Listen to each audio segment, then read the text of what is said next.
Hey, how's it going, everybody? In this video, we're going to be talking about how to install the uniform icon theme. So to start off, please go to the link in the description, scroll down. You can install the classic uniform icon theme.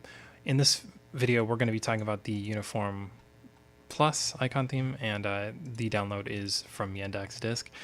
Just kind of waiting for it to finish, and then we will get started. Now that uniform is downloaded, we can open up a terminal and do the following things.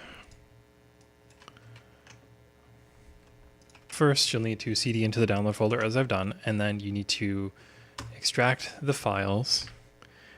Then you'll need to extract the sub-archive in the archive. And it's a lot of stuff, you guys. A lot of stuff. Takes a long time to extract, but eventually it finishes.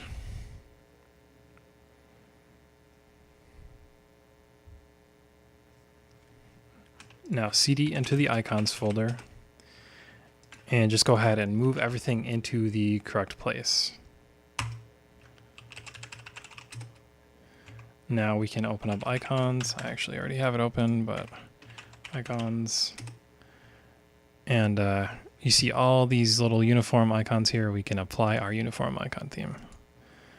And now I'm using uniform. And that's how you get Uniform Plus working. And of course, we've also have the regular Uniform Blue and all these little modifications. Please check the link in the description to learn more. I will see you guys in the next video.